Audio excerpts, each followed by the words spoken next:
Hello everyone, my name is Anuj Kumar. और इस video के थ्रू मैं ये बताने जा रहा हूँ जो मैंने एक्शंस किए। मैं ना बहुत अच्छा लड़का था यार। I was a good boy. ये वीडियो आपको मेरे एक्शंस के बाद मिलेगी, तो पूरी वीडियो देखना, लास्ट तक देखना, तब भी आपको पता चल पाएगा कि मेरे एक्शन जस्टिफाई थे या नहीं थे। हर प्यार अपने सुखद अंजाम तक पहुंच जाए ऐसा जरूरी नहीं है। कुछ प्यार का अंत इतने भयानक तरीके से होता है कि सुनकर रूह कांप जाती है। आज हम आपको जिस सच्ची घटना के बारे में बताने जा रहे हैं उसमें भी कुछ ऐसा ही हुआ था। नोएडा के शिव नादर यूनिवर्सिटी में पढ़ने वाले दो छात्र एक दूसरे से प्यार करने लगते हैं। प्यार इतना गहरा हो जाता है कि साथ जीने मरने की कस्में तक खा लेते हैं। मगर तभी 18 मई 2023 के दिन लड़का सरेआम लड़की को गोलियों से छलनी कर देता है और कुछ ही मिनट बाद लड़के का भी भयानक अंजाम होता है। इस घटना के बाद हर किसी के जहन में बस एक ही सवाल घूमने लगता है कि आखिर इन दोनों के बीच ऐसा क्या हुआ कि प्यार से शुरू हुआ रिश्ता खूनी अंजाम तक पहुंच गया। आखिर लड़का यूनिवर्सिटी के अंदर पिस्तौल लाने में कैसे कामयाब हो गया। तो चलिए इन्हीं सवालों के जवाब के साथ साथ पूरी कहानी हम आपको आगे बताते हैं। इस पूरी घटना की जांच पड़ताल के दौरान पुलिस इन्वेस्टिगेशन में भी जो कुछ सामने आया था वो भी बेहद चौंकाने वाला था। तो आखिर क्या कुछ है इस घटना की पूरी कहानी, चलिए जानते हैं सब कुछ इस वीडियो में विस्तार से।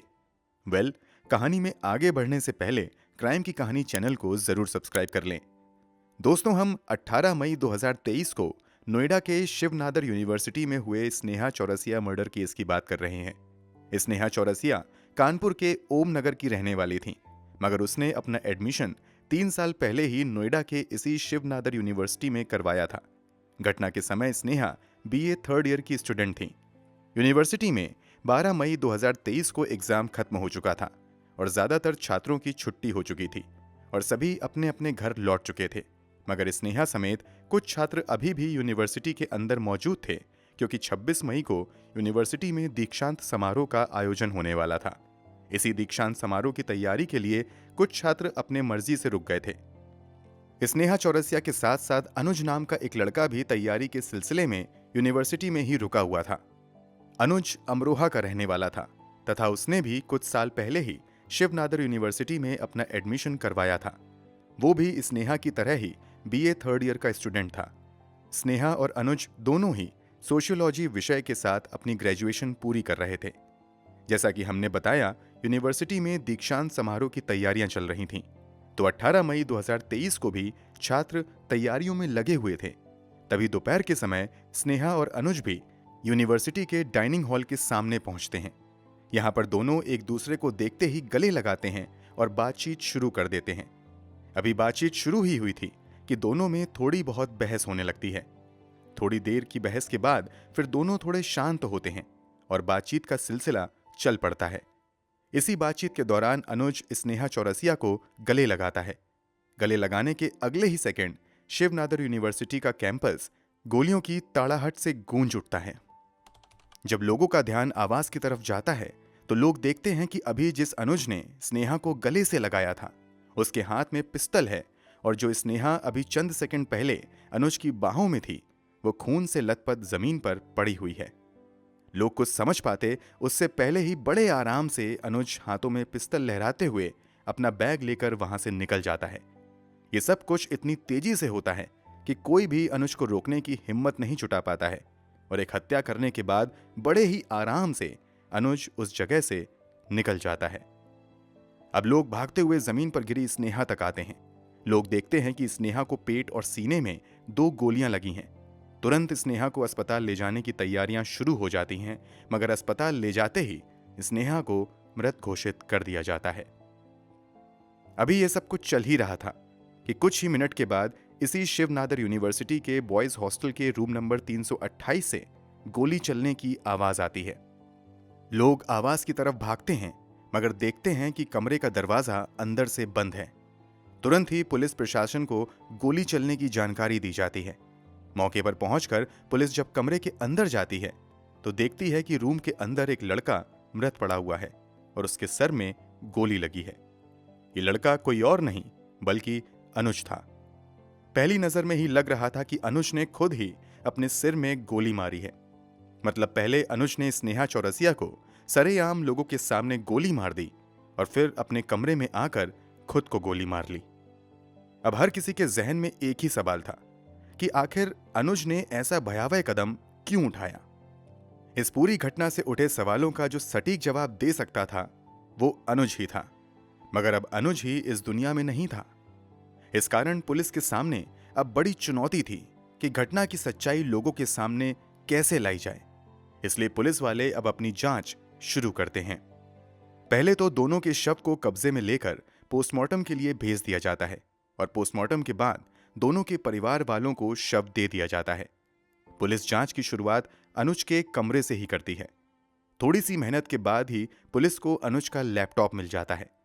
एक्सपर्ट की मदद से अनुज का लैपटॉप खोला जाता है और फिर उस लैपटॉप की तलाशी ली जाती है। इसी तलाशी के दौरान लैपटॉप में अनुज द्वारा रिकॉर्ड किया गया 23 मिनट का एक वीडियो मिलता है। इस वीडियो से पुलिस को बहुत सारे सवालों के जवाब मिल जाते हैं। यार ऐसी लड़की ने जब मेरे साथ इतना किया है, उसके साथ मैं मेंटली फिजिकल हर तरीके से टॉर्चर हो रहा हूँ। मैं मेरी पढ़ाई अफेक्ट हो रही है, मेरी मेंटल हेल्थ अफेक्ट हो रही है। उस चीज का उससे कोई पनिशमेंट नहीं मिलना चाहिए। वो ऐसे लोगों के साथ आए, खेले, चली जाए, उसे कोई फर्क न पड़े। मैंने अपनी लाइफ बर्बाद की इसके चक्कर में, इसके लिए सब कुछ किया। लोग कहेंगे अब लाइफ तूने इसके चक्कर में क्यों बर्बाद कर ली, सही कर लेता, मूव ऑन हो जाता। इतना आसान नहीं होता। जब इंसान कहीं से कनेक्ट हो जाता है, अंदर से कनेक्ट हो जाता है, अंदर से अपना मानने लगता है, तो नहीं हो पाता है मूव ऑन। अनुज द्वारा इस घटना के कुछ दिन पहले रिकॉर्ड किए गए वीडियो के मुताबिक जब स्नेहा और अनुज नए नए यूनिवर्सिटी में एडमिशन लेते हैं तभी इन दोनों की मुलाकात होती है। वहीं पर दोनों की दोस्ती होती है।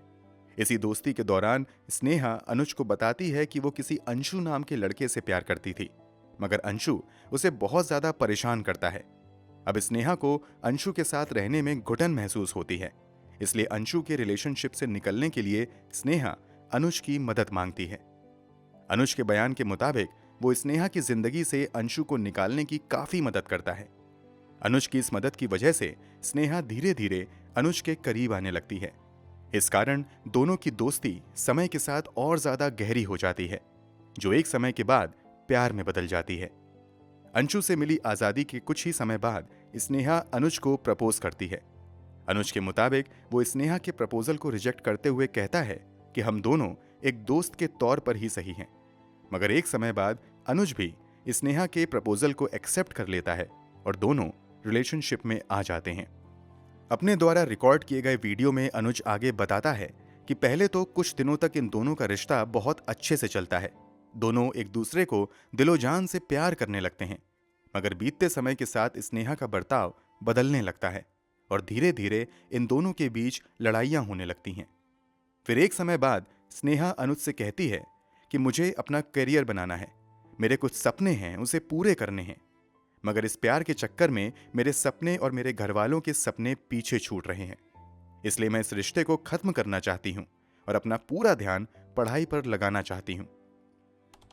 अनुज के बयान के मुताबिक स्नेहा के ऐसा कहने पर वो स्नेहा को समझाने की कोशिश करता है, मगर स्नेहा की जिद करने पर अनुज कहता है कि ठीक है, हम दोस्त बनकर रह सकते हैं। मगर स्नेहा दोस्त बने रहने से भी मना कर देती है और इस रिश्ते को खत्म कर देती है।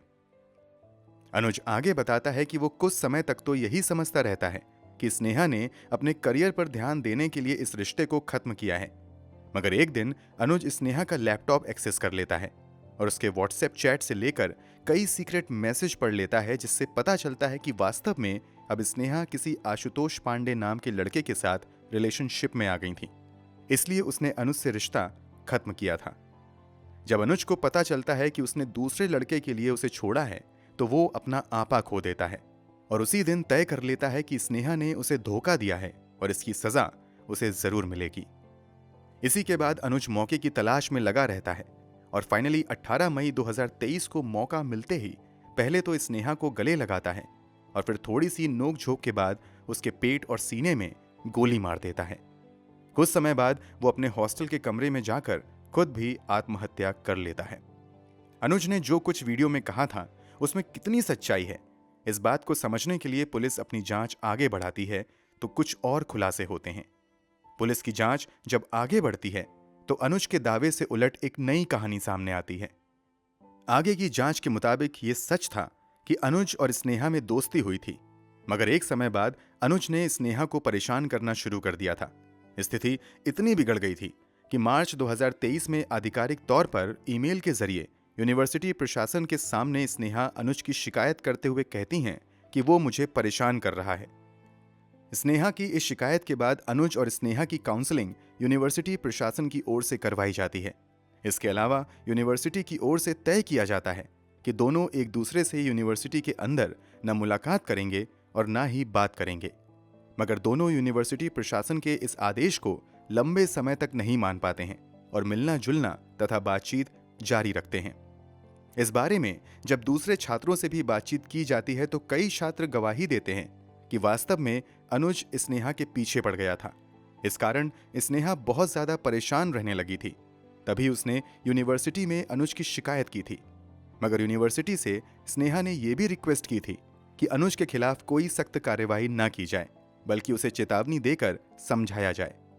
स्नेहा की हत्या के बाद स्नेहा के परिवार वाले यूनिवर्सिटी प्रशासन पर आरोप लगाते हैं कि अगर यूनिवर्सिटी प्रशासन ने समय पर कार्यवाही की होती तो आज उनकी बेटी जिंदा होती। मगर यूनिवर्सिटी की ओर से सफाई दी जाती है कि स्नेहा ने लिखित कंप्लेंट देने से मना कर दिया था। इस कारण यूनिवर्सिटी ने अनुज के खिलाफ कोई सख्त कार्यवाही नहीं की थी। यूनिवर्सिटी द्वारा जारी इस बयान से स्नेहा के माता पिता संतुष्ट नहीं होते हैं और वो यूनिवर्सिटी प्रशासन पर कार्यवाही की मांग करने लगते हैं।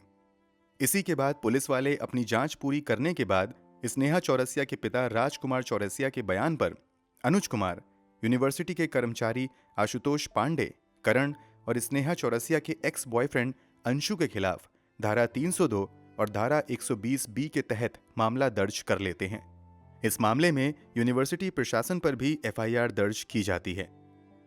एफआईआर दर्ज करने के अलावा पुलिस इस सवाल के जवाब की तलाश में भी लग जाती है कि आखिर अनुज को पिस्टल कहां से मिली।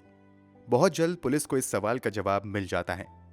दरअसल अनुज के बैंक ट्रांजैक्शन से खुलासा होता है कि अनुज ने अप्रैल महीने में एक शख्स को 2 बार ऑनलाइन पैसे भेजे थे। जब पुलिस उस शख्स के बारे में जानकारी जुटाती है तो पता चलता है कि अनुज ने एक पिस्टल और 5 कारतूस खरीदे थे।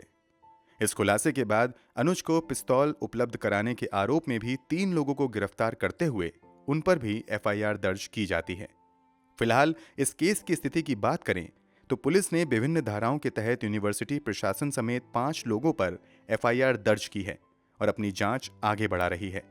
जांच में जो भी आए, मगर सच्चाई तो यही है कि शायद शक और गलतफहमी ने 2 हंसते खेलते परिवारों को कभी न मिटने वाला गम दे दिया। दोस्तों, इस वीडियो के बारे में आप क्या कहना चाहेंगे? कमेंट बॉक्स में जरूर बताएं। अगर आपको हमारी मेहनत पसंद आई हो तो इस वीडियो को लाइक करते हुए शेयर भी जरूर करें। अगर आपने अब तक क्राइम की कहानी चैनल को सब्सक्राइब नहीं किया है तो जल्दी से चैनल को सब्सक्राइब कर लें। लेटेस्ट वीडियो की जानकारी के लिए बेल आइकन दबाना बिल्कुल ना भूलें। क्राइम की दुनिया से जुड़ी ऐसी ही सच्ची कहानियों के लिए हमारे साथ जुड़े रहें। धन्यवाद।